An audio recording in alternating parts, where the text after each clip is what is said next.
Hi, I'm Vanessa and I'm making Chicken Tikka Masala using Spicely Garam Masala seasoning and a bevy of other Spicely products. The great thing about Spicely is that you can go to one Spicely rack and you can find all the spices that you need for your recipe. So in this particular recipe we have cumin, coriander, red pepper, and some salt, and we're going to mix this up and put it on our chicken. This is a great way to make chicken even if you're not doing the chicken tikka masala. I just love this seasoning blend. You could just saute it in a pan. Okay, so with this, we're just going to sprinkle on both sides, okay? And you just kind of rub it in a little. And I've trimmed the chicken of most of the fat and some of the gristle that's left on the chicken. Put this on. Oh, it smells so good. Some of my favorite seasonings, coriander and cumin. Okay. Alright, so you just press that in. Okay. We're going to cover it with some plastic wrap.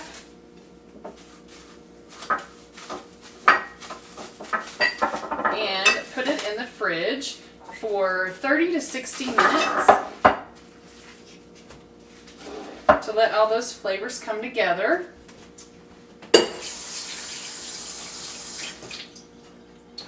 Alright, the next step is to make our yogurt mixture that we're going to dip the chicken in before we cook it. So you get a big bowl and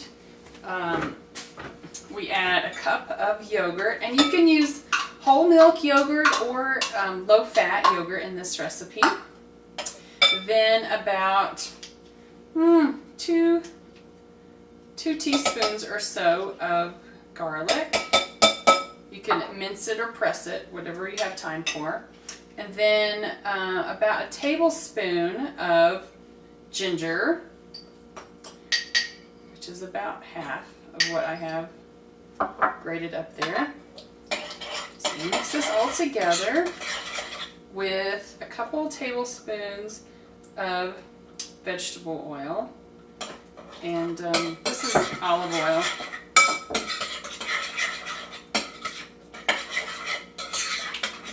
Okay, now we have our yogurt mixture, and we're going to let our chicken marinate, and I'll come back to you in just a few minutes with the next step. The next step, as promised, is to make the masala sauce. And we'll saute some onions in about 3 tablespoons of oil. We'll add some garlic, some ginger, our garam masala, and the tomato paste, some crushed tomatoes, a little bit of sugar, some half and half, or you can use whole milk or low-fat milk if you want to make it a lower fat dish. And lastly, we'll garnish with some cilantro. And now I have some oil heating over here, and we'll saute our onions. Our oil is nice and shimmery, so we'll add our onions. This is a medium onion.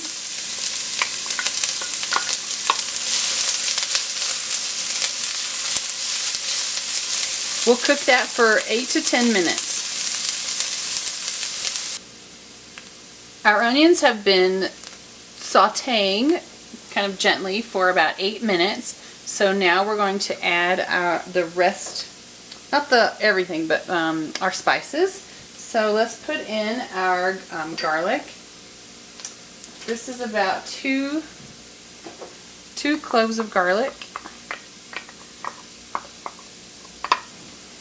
And then about 2 teaspoons of grated ginger.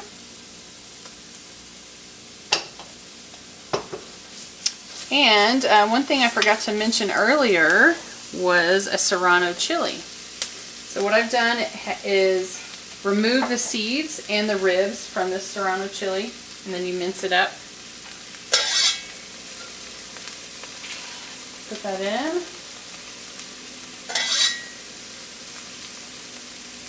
And we'll add the tomato paste. maybe. It's about a tablespoon of tomato paste. And our garam masala, which definitely a tablespoon of that. Get this stirred around together for about 3 minutes. Boy, is that fragrant. Now we'll add our salt, about a half a teaspoon, some sugar, 2 teaspoons, and our crushed tomatoes. This is a 28-ounce can. We'll bring this to a boil. Won't take long. And then we'll cut it down to a simmer.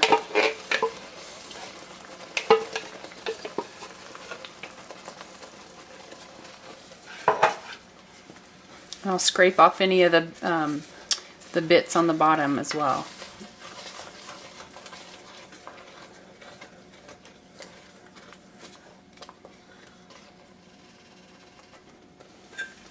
Cover it and simmer for 15 minutes. Our sauce has been simmering for about 15 minutes, and it's time to add our cream, or half and half, or whole milk, whatever you choose.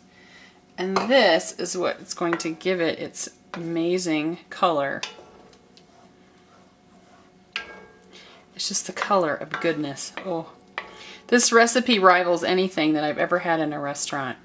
There are a lot of ingredients, but it is so worth it. The secret is to just kind of get your ingredients all together before you start the recipe. So we have our beautiful orange color.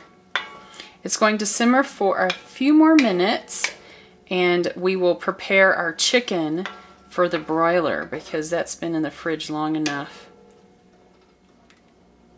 It's time to cook the chicken.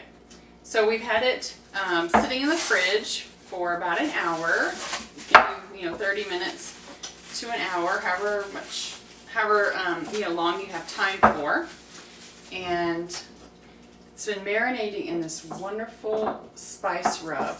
So now we're going to dip it in the yogurt mixture that has garlic and oil and ginger.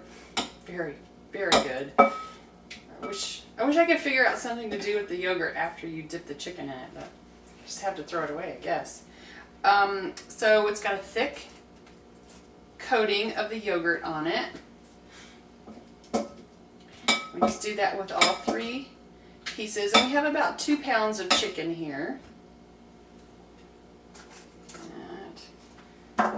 I've coated my broiler pan with some aluminum foil just for easy cleanup.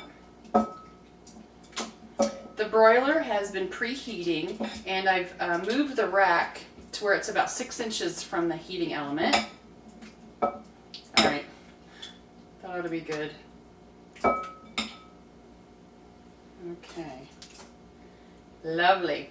Alright, now we're going to broil the chicken for about 15 minutes, and you flip it over once halfway through the cooking time.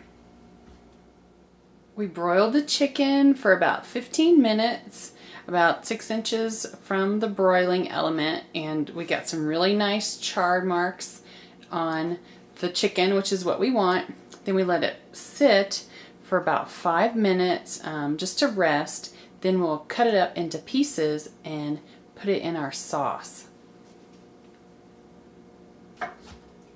We're on the home stretch here, cutting up the chicken into 1-inch pieces. And we're just going to do that and put it into our sauce as we go.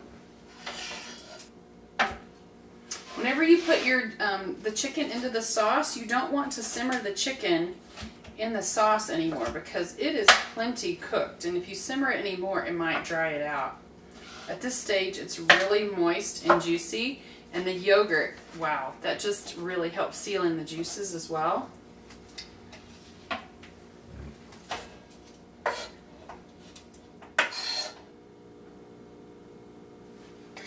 Look at that beautiful color. I just love to make this dish in my red Dutch oven here.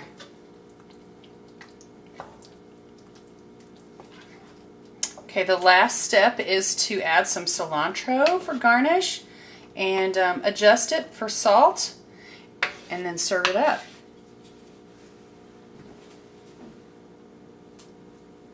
Here's our cilantro. Give it a stir.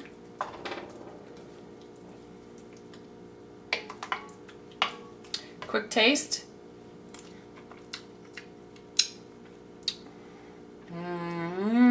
Salt? No salt?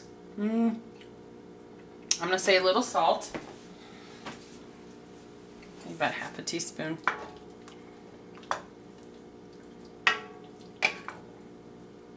And we're ready to serve. I have some basmati rice all ready to go. We'll just spoon this over top. Oh yeah. Awesome. Chicken Tikka Masala using Spicely Garam Masala seasoning blend. You can find this recipe and a lot more at spicely.com.